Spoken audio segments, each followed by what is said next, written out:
Good evening, class. My name is Bill Finch. I would like to start off by saying that I do all of my schoolwork on a Galaxy Tab S9, and the Caltera does not cooperate with that medium. I can't use it. So this was my only way of submitting it without spending a couple $1,000s on a laptop. Anywho, so my presentation is about the Hindenburg event. Let's get started, shall we? There we go. Zeppelins were becoming rather popular after the turn of the 20th century. There's quite a few from that were made, a lot of them by the Germans. This was in between the world wars. World War I ended around like 1918. And this was shortly after in that time range there. It was a relative peacetime. Not a lot was going on, and the Germans were really the only ones in Europe that had the knowledge and experience to design and operate these things. The predecessor to the Hindenburg was the Graf Zeppelin. It was the most successful airship of its time, or of that time, and it had an emphasis on luxury and glamour. However, it could only carry about 20 passengers and only go about 60 miles per hour. It could not cope with the weather in the North Atlantic, and that's why it ended up settling to do a service in the South Atlantic to Brazil. The Germans' faith in air travel remained strong, though, even though their current Zeppelin could not accomplish the things that they wanted. They knew that they could realize the dream of service to the United States, so they built two larger ships, one of which was the Hindenburg. Better than before. The Hindenburg came into service in 1936. It was powered by four 1,100 horsepower diesel engines. The passenger capacity was 50 people, which was 30 more than the last guy, and it could travel up to 80 miles per hour, 20 miles per hour faster than before. And it had unparalleled luxury. Look at this. This thing was top of the line.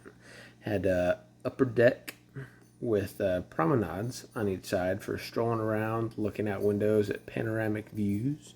There was a dining room with linen-covered tables, a writing room,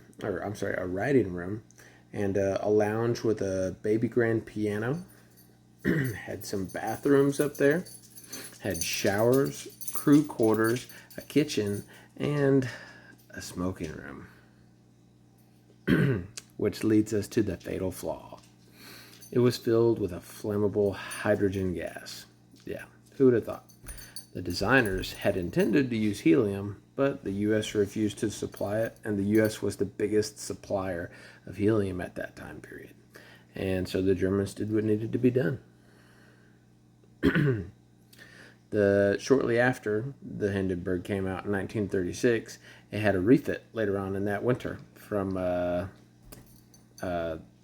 winter of 1936 to the spring of 1937. It was upgraded to fit 72 passengers instead of the 50 from before, and it was ready in May.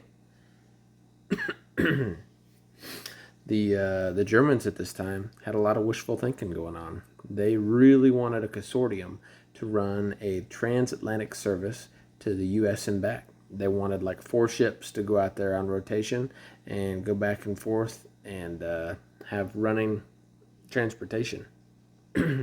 However, the disaster happened. There was an inferno that happened on May 6th with an unknown combustion source that sent it up in flames. 35 out of the 97 people that were on board died. 13 of the 36 passengers and 22 of the 61 crew members. International air travel went up in flames along with the Hindenburg. For airships, anyway. The statistics suggested that airships were not very safe to begin with. Out of the 161 that were built in the 3 decades, 60 were destroyed in accidents. They were too expensive and too slow. So that's why we don't see very many today.